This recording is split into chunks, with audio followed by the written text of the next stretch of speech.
For the first 25 days of December, we're going to be doing a readathon for my newest book, Nick. We know this isn't for everyone, so if you don't want us to read you a bedtime story every night, we'll still have our regular vlogs every Tuesday. But if you do want to come along, then come on!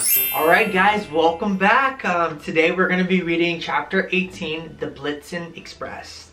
The train station was congested with travelers. Everyone was chaotically hurrying off in opposing directions as they hoped to board their train on time. Christmas was only a few days away, and so many took to the trains so that they would arrive at their families in time to celebrate. All these people crowding the platform seemed to be from all walks of life. There were some elderly amongst the rabble, wisely choosing to wait on uncomfortable metal benches to avoid standing in the hustle and bustle going on amongst the platform. The elderly were in the midst of new families and old families, along with a younger generation of passengers, tourists, and even the occasional globetrotter, not to mention all the school children heading back home as well. They were all wheeling trolleys piled with hefty luggage, looking thrilled to return home after many months away at boarding school. Nick and Emma even noticed a young gentleman in the crowd with a fresh bouquet of poinsettias, nervously fidgeting with a ring box as he got down on bended knee to propose to the woman he loved. Though they did have different opinions on the matter. While Nick found it sweet, Emma thought it inappropriate and even a tad cliché. They went through the platform, beneath the cooing of pigeons nestled up in the high rafters, and passing a cluster of animated schoolchildren bobbling along as they went by. The train station was alive, a stark contrast to the journey thus far. A train pulled up to the platform, unloading passengers just to exchange them for more, and then off it went again, zooming into the misty night. Travelers were headed off to different parts of the country, sometimes even further than that, and it got Nick thinking and ultimately realizing that there wasn't a train that would be able to take them all back home in time for Christmas. His home was now many miles away, through steep hills and rocky mountains, across sprawling forests with trees as tall as giants, past a vast ocean with violent winds and turbulent waves. Tucked away deep within the labyrinth that was New York City, Lost Star Orphanage sat alone, abandoned. Nick found some joy in knowing that all of these travelers would get the chance to see their families in time for Christmas. He hoped he could, at least, find and rescue his families by Christmas. "There it is," said Emma, pulling Nick from his thoughts. She looked at her map and then back at the train. "The Blitzen Express. It's headed now to Murmansky, Russia." Emma stowed her map away and then met eyes with Nick again. "Nick, I think the orphans might be on that train." He perked up. "You really think so?" She gestured over to an old gentleman dressed in a fancy coat, tight vest, and a sleek pair of trousers. He was speaking to a passenger while viewing a gold-chained pocket watch. "I just overheard the train conductor. He said that they just came from Bergen, Norway." "This has to be it then. Let's go." Nick stepped into a run, but was yanked back instantly by Emma snatching him by his earlobe. "Ouch," she wailed. "What was that for?" "Think, Nick. We can't just hop on a train without a ticket, unless of course we want to land in jail." He rubbed his ear. "Jail sounds less painful at the moment." "Don't be such a baby. Come on." "I'm not a baby," he pouted as he followed Emma through the platform and over to a ticket booth. Emma went right up to a sour-looking woman in the window. "3 tickets to Murmansky, please." The woman spoke English, but obviously didn't like to speak in any language other than her native tongue, which reasoned why she was so cross with Emma. The woman peered down at her, and then shifted her glare over to Nick standing behind her. "I see only 2 travelers," she grunted with a thick Swedish accent. Nick pointed to the little brown field mouse sitting on his shoulder, fidgeting with his tail. "The 3rd ticket is for our friend." The woman raised an eyebrow. "You want to buy a train ticket for a mouse? Does he need one? Does he not need one?" asked Emma. The woman's glare hardened. "No, he's a mouse." "In that case then, we'll just be needing 2 tickets," said Emma with an uncomfortable smile that hurt her cheeks.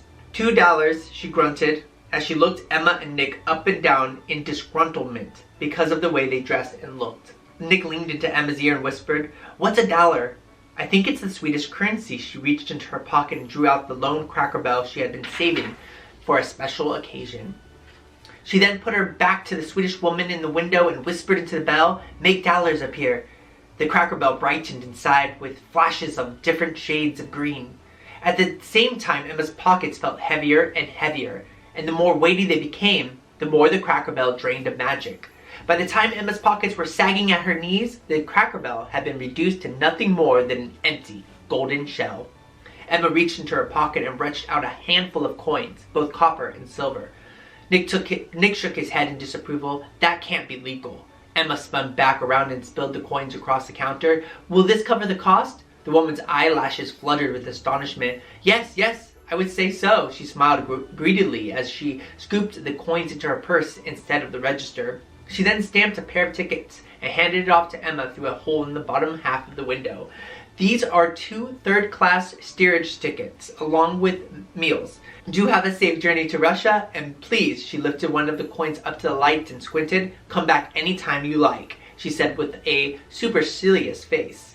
Thank you. Emma swiped the tickets off the counter and then headed off. Nick followed her as they worked their way back through the crowd. By the time they reached their platform, their train had already started to load passengers. Nick thought the Blitzen Express was impressive. It was right to do so because it was. The train was humongous and just as green as a youthful Christmas tree, and was even trimmed with gold and finished with a festive wreath adorned on the front of the locomotive. Windows lined the sides of the carriages, all filled with travelers eagerly waiting to embark. Emma handed the conductor their tickets. He ripped them in half, then stepped aside to allow them in. Nick then followed Emma onto the train, together wandering down an aisle amongst passengers already situated in their seats. Emma shouldered her way through. Pardon me, she said to the newly betrothed couple smooching in their seats. She rolled her eyes and huffed, or just get a room.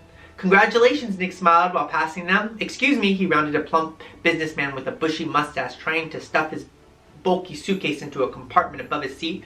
Sorry about that, he apologized for stepping on a little girl's teddy bear she had dropped. He picked it up and handed it back to her. There you are. The little girl gave her bear a good squeeze. Nick caught up with Emma, near close to the front of the train. She slid open the door to their coach and went inside. Nick joined her, quickly coming to realize that it was not at all what he had expected. Yes, their tickets were third class, and yet it was their own compartment, but it was just as small as the cage they were locked inside back when they were aboard the SS Vixen, just slightly more comfortable. Unlike Belsnickel's cage, there were benches to sit on, and it was cushioned as well, but that was all. No pillow, no blanket, and certainly not a bed to sleep on. Emma wasn't bothered by it. She sat on the bench and immediately went rummaging around in Gilbert's satchel. She determined that they still had 6 Cracker Barrels left on hand. One was empty, but 5 were luckily still filled up with a glimmering swirl of golden-colored magic. She was thrilled about this, but by now she knew Nick's reservations toward magic. She held back her smile and composed herself so as not to bring attention to the Cracker Barrels. Emma was a good actress, but that's not why Nick didn't notice her excitement. He was too distracted and lost in his own thoughts. He laid on the bench in the most comfortable position he could manage, which wasn't comfortable at all, and there he wondered if there was a chance that the stolen orphans could be somewhere aboard the train. He played with Gilbert while he thought of this.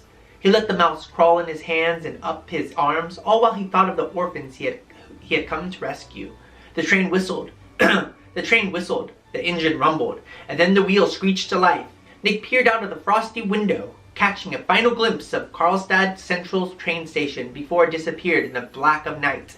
He then looked ahead, and there the train steamed onward, zooming off into the dark abyss of the tracks beneath a cluster of stars shining bright in the crisp night sky.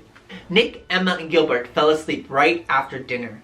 A food cart had stopped by shortly after departure, allowing them to choose from 3 different meals: porridge, pea soup, or a sandwich with no condiments, but only a slab of turkey topped with cheese. Nick and Emma both chose porridge. They had decided on the sandwich for Gilbert, but he didn't bother with anything but the cheese. Both Emma and Gilbert had been sleeping like rocks for hours. Nick wasn't so fortunate. He kept dozing in and out for a while now. He fidgeted around with his snow globe, mindlessly gazing at the frosted village, then fall asleep just to jostle awake from a nightmare. The dream had started harmless enough. He was asleep in his bed back in Lost Star Orphanage, but it was like an out-of-body experience. He could see himself sleeping, wrapped tightly up in his covers, but at the same time he could see a pair of emerald eyes aglow in the darkness beneath his bed. He shot back awake, his hair damp, and with palms sweaty. He didn't want to fall back asleep, so he made up a little game for himself. Nick peered out of the window and into the misty night. The train was making progress up a snowy mountainside, scaling higher and higher. Their elevation was increasing, and Nick could feel the effects of it. He felt like he had water lodged in his ear, and he couldn't drain it despite wanting to.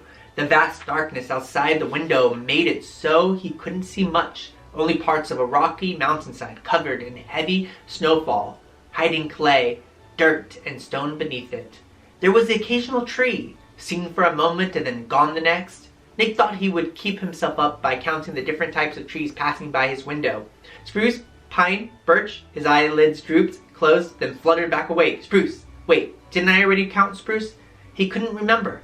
He was just about to start over again, but fell asleep instead.